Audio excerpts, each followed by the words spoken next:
Hey everyone, it's Deb. I'm back. I said I would come back and show you after I put a few beads on, but I am kind of at a decision point time, and this is what I'm looking like at the moment. You see I'm not quite up to the top, but I'm thinking this is going to be a little too long maybe. What do you guys think? Too long? At like, I think I said it would be 6.5.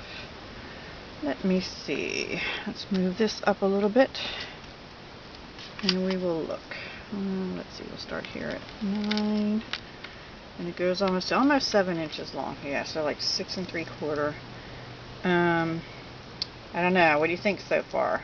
I think it's looking pretty good. It's good and chunky. I might have a few little holes I need to put some things in and then fill the rest of this up. I don't know. Maybe I'll keep going with this one and see. But this is the one style. You'll notice I did put a few little charms dangling off this other charm. Now to do that, I had to use a jump ring. And in this video, I'm going to go into a little bit more about a few other essentials. And then the next video, I'll come back with the finished charm. So this is going to be a little more on essentials that you need. You know, I keep talking about on my mat. Okay.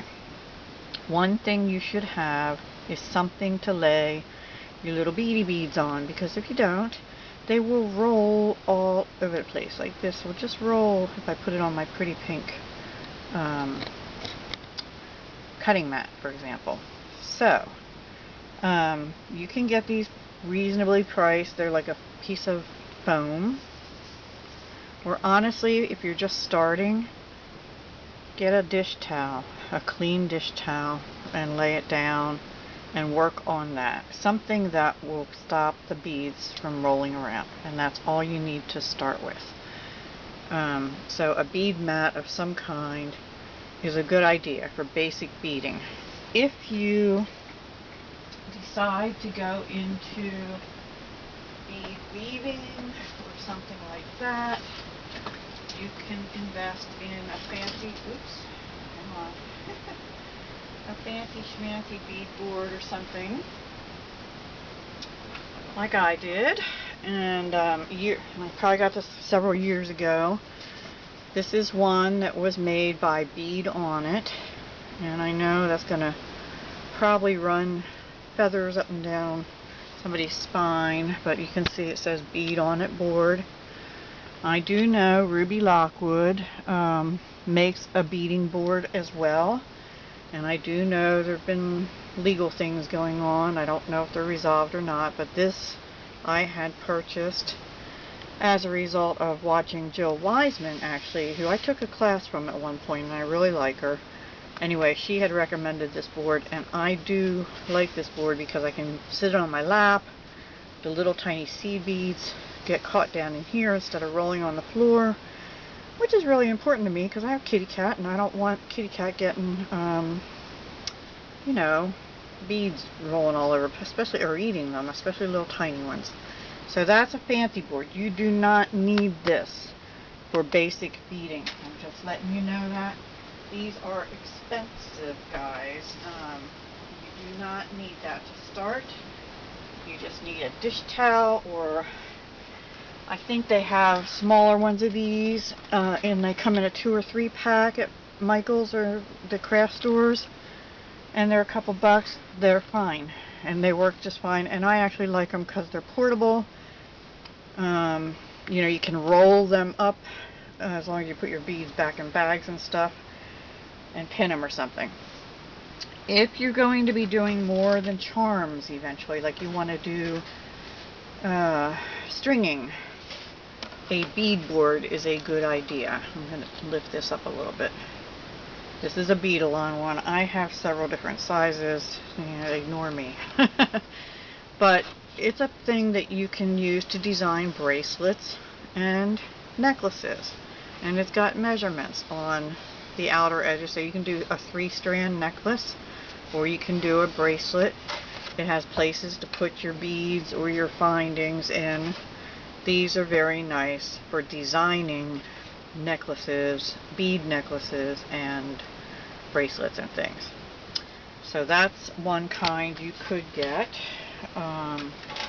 Another kind you could get is a bracelet board, and I have two different ones of these because they have, they have multiple sizes, so you could fit your bracelet in the circle. That's a really tiny wrist, like for a child. Like this is a 6-inch one. This is a 6.5-inch one. That's all the bigger. This particular one, well, no, the center is 7 3/4 inch. And why is that important? Because the larger your beads, the more space it takes up. So you may think, if you just measure it out flat, it may say 7 inches, but it may not really be when you go to put on your wrist, and this will tell you that. So that's why I like these bracelet boards. And I have another one that goes up to, not even out of the wrapper yet, goes up to 7 3/4 inch also. So yeah, and it also has the straight thing, which I tend to just lay my beads in and then use the various sizes depending on what size bracelet I want to make. So that's another option. And then lastly, I have two different ones of these, but these monster ones are really long. You can do 5-strand necklaces, you can do bracelets. This is for longer necklaces and things, for designing them, laying out your beads before you string them. So those are all for stringing primarily. You do not need any of those for basic bead charms and dangles, okay? You only need a mat of some kind, a dish towel, whatever, so your beads aren't rolling all over the place. Okay, I wanted to talk a little bit about wire gauge and jump rings. Let me just get this bag, and hopefully I have enough different varieties in this bag that we can talk. The wire I have been using is a silver plated copper. It's on a big roll. This is a 20 gauge wire. And I'm going to pull out a 20 gauge. If you had to buy one size of wire, I would suggest 20 gauge. And the way gauges work, in our American gauges anyway, is the larger the number, the smaller in diameter the wire is. So 20 gauge is bigger than 22 gauge, and 18 gauge is thicker. And I'm going to pull out an 18 gauge here, and I'll hopefully be able to show you the difference. I can definitely feel the difference. This is 20. Let me get this dark mat here. I don't know, does that help? This one is 20, more pliable. This one is 18, it's a little bit thicker, and it's a little less pliable. You have to work it. It takes more to work with it, is what I'm trying to say. So, let me put that on there, and then 22 gauge, if I have that. Let's see, I did, but I don't know. Well, let's see what this one is. Sorry. Alright, well, we'll just jump up to 26 gauge. This is a 26 gauge wire, and I'll compare it to the 20. Alright, on my left is 20, and here's 26 over here, and it's really flimsy. This is more for wire weaving, wire wrapping around a thicker wire. It is not sturdy enough, really. Well, or for some tiny gemstones that have tiny holes. A lot of hand-cut gemstones have very small holes. Same with freshwater pearls. I try not to go below 24 gauge, which in, let's see, British terms would be like a point. I don't think in the UK they have 24 gauge. They go from 26, which is 0.4 millimeter, to like 22, which is 0.6 millimeter, and 20 is 0.80 millimeter. But I like, in the States here, I like to use 24 gauge as the smallest I try to go to for freshwater pearls or gemstones with tiny holes. Okay. But the rule of thumb is to try and use the size of wire that will fit through the hole of the bead and not leave a lot of wiggle room. You don't want your bead sliding around on the wire and possibly rubbing and breaking against the wire. So that's the rule of thumb. And for purse charms and things, you obviously want it to be fairly sturdy. So I've been using a 0.8. Now I know in the head pins I said 21 gauge. You rarely will find them in 20 gauge. So 21 is the next thickest wire that you can usually find in a head pin. And that's why I like the 21 gauge. And then going down to 24 would be smaller. 22 would be smaller, than 24, then 26. They do have some in different countries, they call them featherweight. They're more like this 24 or 26 gauge wire. So that's about wire gauges, but jump rings and things come the same way. And I just want to pull out the jump rings that I had out earlier and show you something.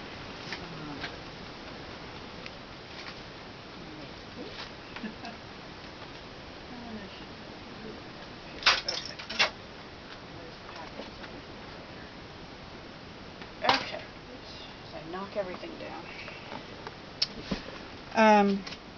When I had been showing you the jump rings before, I said there were 3 different sizes.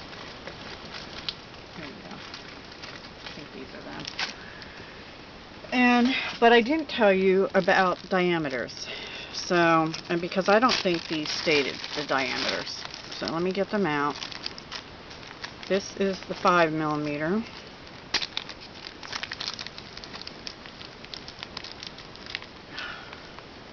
Alright. This is a 6 millimeter.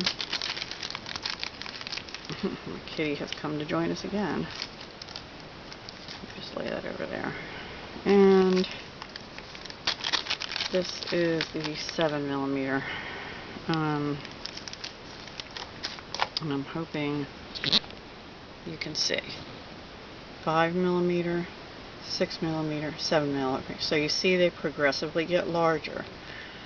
The thing is, these are fairly thick, and what I mean by that is the diameter here. This is equal to approximately, I think, an 18 gauge wire that it was made with, because it is thicker than this 20 gauge. It also was too thick to go through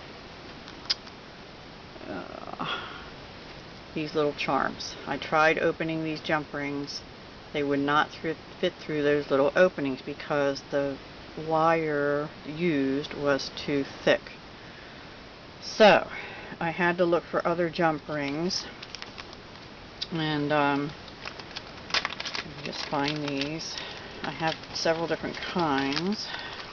These are 4 millimeter. Now, one thing I do like about buying from places like, for example, Fire Mountain is I know what gauge these are. These are 4 millimeter 20 gauge. And I don't know if you can see. Let me hold. These are all the same gauge, which I think is 18. And can you see? I don't know if you can see. This one is much thinner this way from here to here than this one is. And this one will fit through these little holes on here. This is also a 4 millimeter, which is much smaller still. Can you see? So this is 4 millimeter. Hang on. There, maybe. 4 millimeter, 20 gauge. 5 millimeter, 18 gauge. 6 millimeter, 18 gauge. 7 millimeter, 18 gauge. So when you're buying jump rings, to use to attach things to them, you have to take into consideration the size of the hole of what you're trying to attach, and also of what you're trying to attach it to, such as your chain or the size of the loop on your dangle or whatever. Because I had this 5mm 18 gauge. I had to put it back and opt for, I actually like the smaller one because like I said before, I don't like the jump rings to show as part of this particular design anyway. Sometimes you do want them to, like in chainmail and whatnot, or other designs. But this, I opted for this 4mm 20 gauge, and it fits through. And you can even get, these are from Bead Landing.